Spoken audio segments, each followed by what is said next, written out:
Lothlórien is bliss, it is magic, it is peace. It transcends the physical and becomes a symbol of harmony, purity, and nature itself.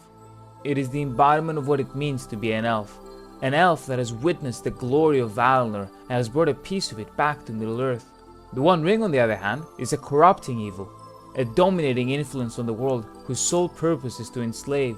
In many ways, it is the opposite of what the elves and Lothlórien itself stands for. The Lady Galadriel in the events of The Lord of the Rings faces a dreadful dilemma. She understands perfectly the consequences of the ring's destruction, and yet she assists it anyway. The moment it is thrown within the fires of Mount Doom, her own ring of power, Nenya, the Ring of Water, would lose its magical abilities. Whereas thus far it had been used by the Lady of Lórien to hold at bay the fading of the elves and magic of the realm, its destruction would essentially mean the end of Lothlórien itself. On the surface, she had everything to gain from obtaining, or at the very least preventing, the destruction of the One Ring, and yet she refused Frodo's offer to give it to her.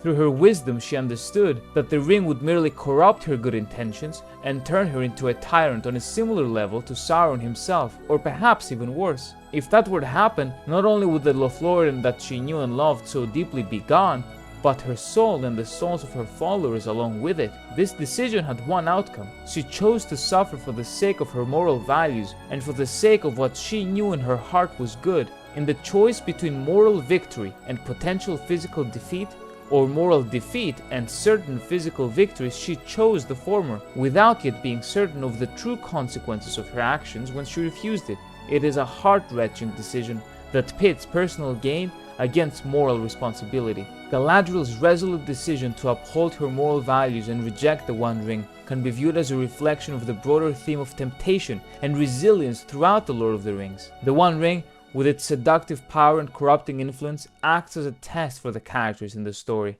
Frodo, for example, in his relentless determination to destroy the ring, is another exemplar of this theme. His suffering and struggles, both physical and psychological, serve as a testament to the near impossible path of doing what is right in the face of overwhelming adversity. Moreover, beyond Lothlórien's sacrifice, the story also addresses the very essence of morality in a world mired in moral ambiguity. The characters' moral journeys often involve difficult choices where they must navigate the fine line between right and wrong. This complexity speaks to the challenges of living in a morally nuanced world where the distinction between good and evil is not always clear, and more often than not, evil itself is the result of good intentions, as seen time and again throughout the Legendarium, and most especially with those seduced by the idea of possessing the One Ring. Naturally, the idea of suffering for morality is not exclusive to the Lord of the Rings. It resonates deeply within our own lives. In our own world, every single day we grapple with ethical dilemmas and face difficult decisions that demand personal sacrifices. Whether it's taking a stand for what we think is right, protecting someone we care about, or even a stranger, or something as simple as handing a lost wallet to the local authorities, or not lying to get out of trouble.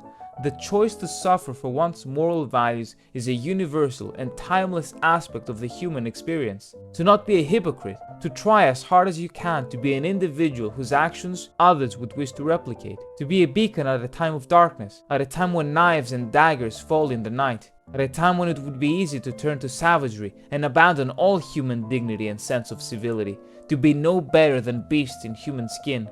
And to this you may think, what about sacrificing my own morality for the sake of the physical victory of someone I love? What about stealing food for my starving child, or lying to save an innocent loved one? To that, Tolkien, as a Catholic, would presumably say, go ahead. The right to life stands above all else, and not just for your loved ones, but for yourself too. In your heart, you know more than anyone else in the entire world whether or not you truly had to do something otherwise moral ambiguous for your own life, and there was no way around it. If that is the case, then your moral integrity was maintained, and if not, then you already know the answer to the question. This is why Lothlórien's fall is so important. It teaches us that true heroism and moral courage are born from the willingness to endure suffering for the sake of our principles and values. Just as Galadriel's choice echoes throughout Middle-earth, it does so also in our own lives, inspiring us to make difficult choices, endure hardships, and take the path of moral integrity even when the outcome remains uncertain. The theme of suffering for morality, I think, deepens our understanding of the characters in The Lord of the Rings, and deeply resonates with the moral complexities we encounter in our own lives. It reminds us that true moral strength often requires personal sacrifice,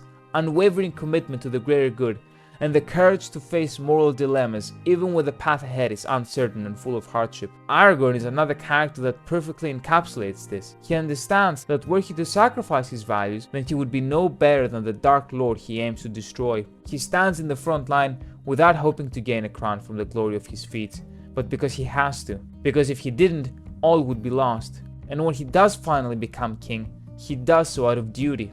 He does not force his claim.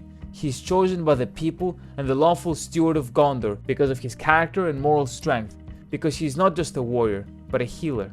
To be a king is not a privilege, it is a responsibility greater than any other. Galadriel, as Lady of her people, too understands this, and as Lady of her people, she understands the need to always strive to be better, to see her own shortcomings and understand them, and to try to maintain her moral character and do the right thing. This isn't easy. In fact, it will be the hardest thing in the world. It is ultimately a battle that takes place within your own head, you against yourself, your better self against your worse self, the Galadriel that would and the Galadriel that would not take the ring. Thank you for watching.